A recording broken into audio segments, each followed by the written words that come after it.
This is the Friday afternoon Qso-Vlog network. And now, let's check in and see if CHARLEY-K1GZL is on frequency to bring us up to date on the 40-meter band propagation. Charlie's QTH is up in northern New Hampshire, near the Canadian border. Charlie, got a copy? Yeah, I sure do. 10:15 over 9 direct. Real nice signal. And we had snow after midnight last night until about 5 in the morning. 3.7 inches of heavy wet snow, and now 95%. Inches of heavy wet snow, and now 95% of it has melted up because we're suffering from the heat. It's way up to 41 degrees with another storm of more importance late tonight and tomorrow morning. Jim, go ahead. Roger, Roger. Now, when you say more importance, are you talking about more snow? Roger, Roger. Now, when you say more importance, are you talking about more snow? Oh, yes. Not as much as I thought we were going to get originally, but I would say probably maybe 5 before it all completely winds down on early Sunday morning, maybe 5 to 8 more inches. So we're up to 232 inches for the season. So that'll bring us up even higher. So that gives us an average of 196 inches of snow per year for the last 20 years. Well, 196 inches of snow per year on the average. Jim, go ahead.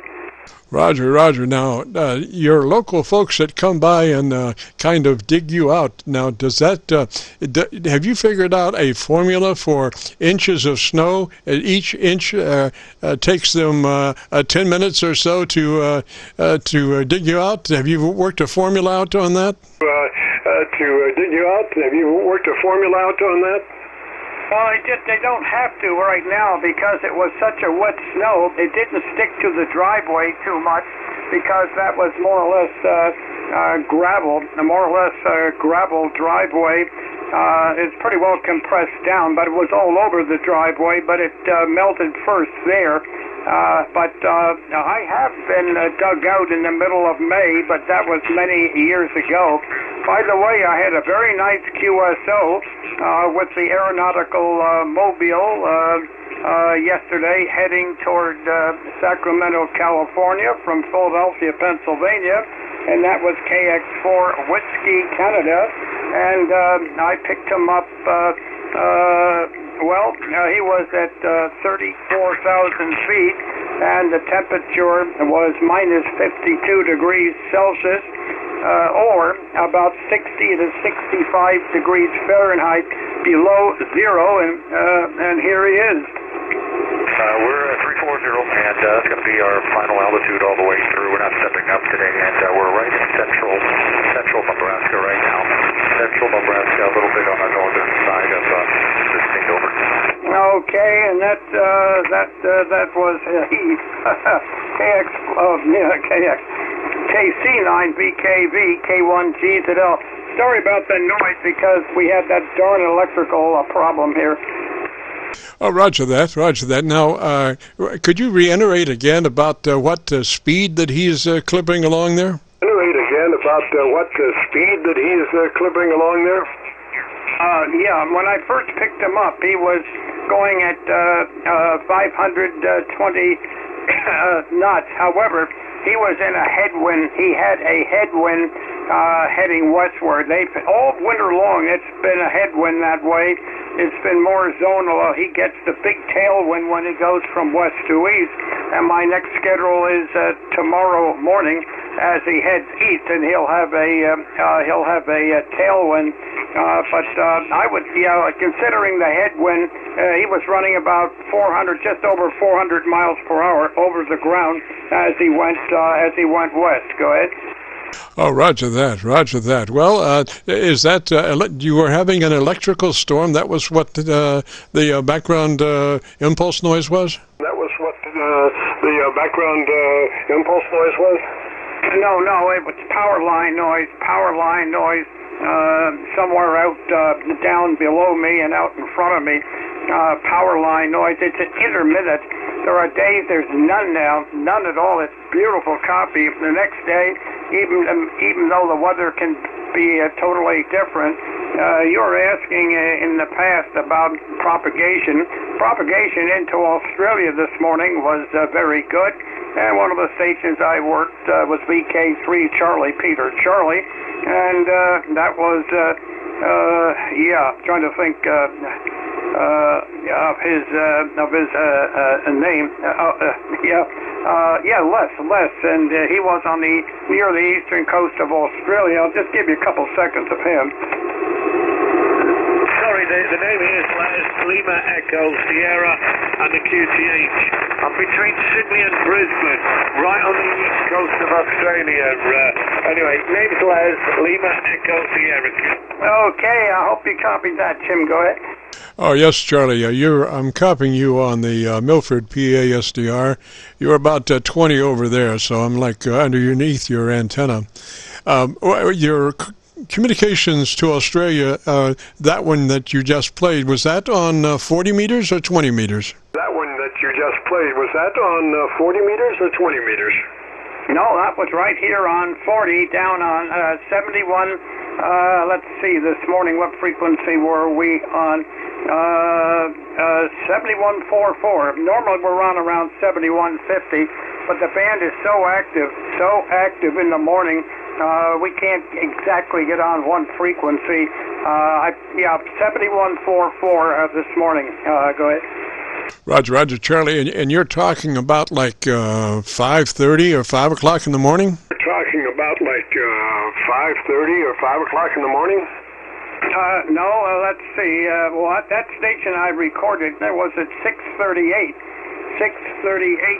in the morning, and I also had VK3MO on from the northwest of Melbourne at 6:16, which 6:16 Eastern Daylight Time, 6:16 Eastern Daylight Time, and we had VK2SR on about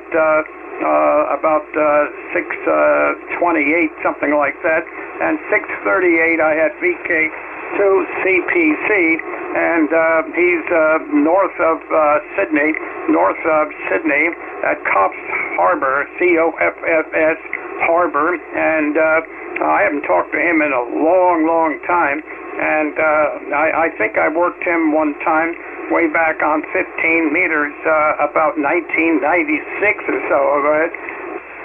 Roger that, Charlie. Roger that. Well, you just do a great job there.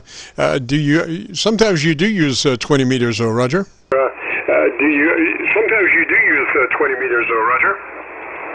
Not into Australia too much, except, let's see, it was yesterday evening after I had talked to Mike, the KX4 WC Aeronautical Mobile. I did work with a fellow in New Zealand. New Zealand opens up. Now this was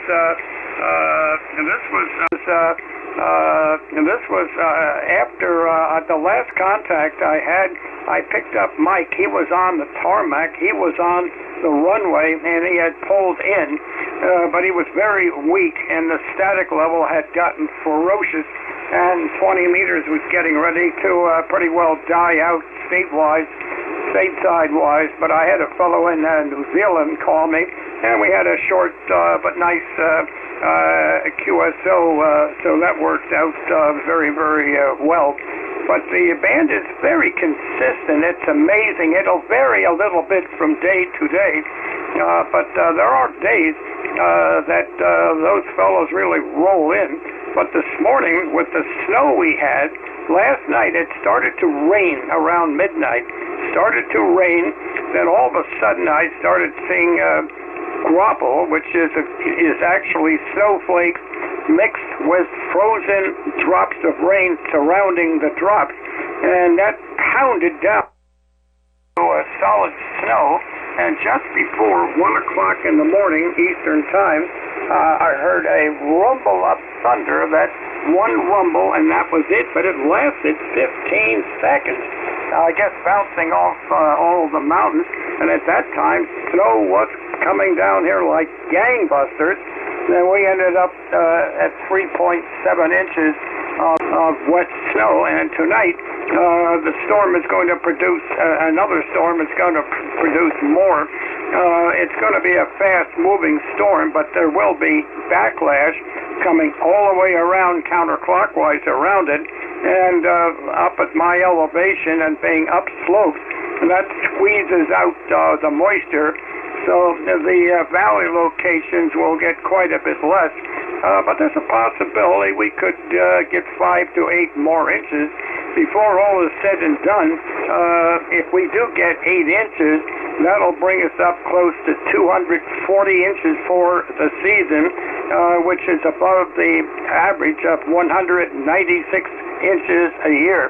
So it's been a very snowy year, but nothing in October. It was the first time I've ever seen that since 1982. No snow fell in October, Jim. Nothing. Go ahead. Roger, Charlie. Well, just batten down the hatches up there, because that snow keeps on coming down, and you got to wait for those guys to come dig you out, Roger. For those guys to come dig you out, Roger. Okay, yeah, absolutely. That is the truth there. Okay, Jim, I'll let you go. There's probably many people who would like to work you there, but you're doing a nice job. Here you are. Living down there, over. Whoops, I thought I had you on tape here, but maybe I don't. Right on the east coast of Australia. Oh, well, I goofed up on that one. Okay, Jim, 73, and thank you for picking me up. I'm wondering how many contacts we've actually had. I suspect somewhere between 60 and 70, but I don't have any record of it, Jim. KC9VKV, K1GZL. Roger, once a week for many months, for sure. And I don't have any idea. Totally, we have about 1,100 recorded Qso-Vlogs on our Qso-Vlog page on YouTube, but that's all I know for sure, just over 1,100 there. Well, Charlie, threes to you, sir. Thanks for dropping by, as always, and thanks for keeping us abreast of all the communications going on, and love your recordings, Roger. Roger. Roger, and here you are now. Charlie, threes to you, sir. Thanks for dropping by, as always, and thanks for keeping us abreast of all the communications going on, and love your recordings, Roger. Okay, I hope that came through, Jim. K1GZL. Catch you next week, hopefully. Roger, Charlie. Threes to you, sir. It came by just perfect.